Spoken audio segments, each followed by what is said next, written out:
arabamızın.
Bak o yazılar, bak alttaki Kur'an, bir de üstteki süslemeler. O süsleme var ya. Bak bunların gidip öbür minarede çekebiliriz. Öbür minareden daha net çekebiliriz. Şefim, şantiye alanı dışına çıkabilir misiniz? Şuradan çekin. Burada yasak abi, buradan.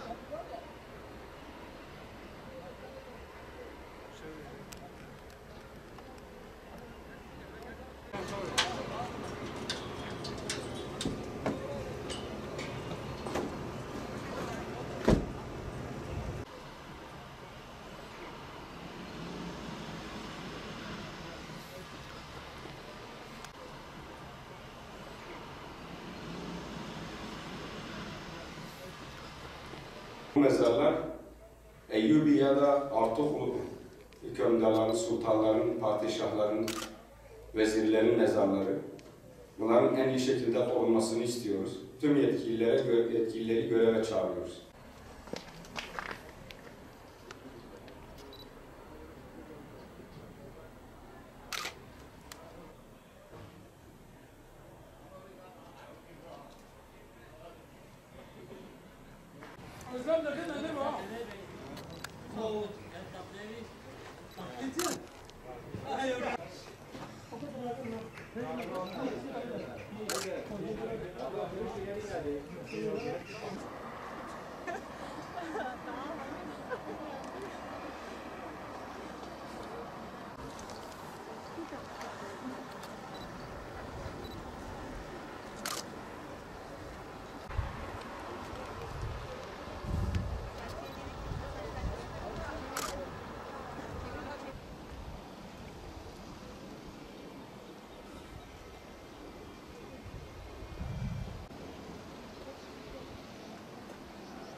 Hasankeyf'ten dünya lideri Cumhurbaşkanımıza haykırışımız ve seslenişimizdir.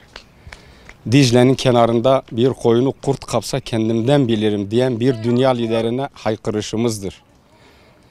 Sayın Cumhurbaşkanım, kültür varlıklarının taşınması için en büyük desteği veriyoruz. Bizim derdimiz en az zararla ve en iyi şekilde nasıl taşınacağının mücadelesini veriyoruz. Fakat şu anda taş taşınan minarelerimiz çok büyük bir zarar görmektedir. Ayetler, küfi yazılar, süslemeler, nakışlar hepsi yok olup gidiyor. Lütfen bunu durdurun. Biz minarelerimizin ya tek parça ya da 2 bilemediniz 3 parça şeklinde taşınmasını istiyoruz. En az zararla nasıl taşınacaksa Yeni Hasankeyf Kültür Parkı'na öyle taşınmasını istiyoruz. Lütfen bu tarihe veren zararı engelleyin. Minarelerimizin kitabelerinden, yazılarından anlaşıldığına göre Eyyubi Sultanı Sultan Süleyman Han tarafından 1407 yılında yapıldığı kitabelerinden anlaşılmaktadır.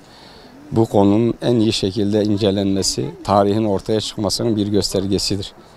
Bu konuda tüm yetkilileri tarihinin en iyi şekilde ortaya çıkararak lanse edilmesini istiyoruz. İşte biz Eyyubilere göre bu tarihini yapmamız lazım ama dışarıdan nasıl konuşulduğunu biz bilmiyoruz. Bizim tek derdimiz tarihinin Eyyubilere göre düşünülmesi, yapılması gerekmektedir. Şimdi caminin 800 tarihli caminin ama demek ki daha önce bu eser vardı. Minare ek olarak yapıldığı düşünülmektedir. Daha önce bina vardı burada. Evet. O binanın tarihi 800 ama orada zaten yazıyordu 800. Ama minarenin Eyyubiler döneminde yapıldığı kesin bir şekilde 1407 yılında.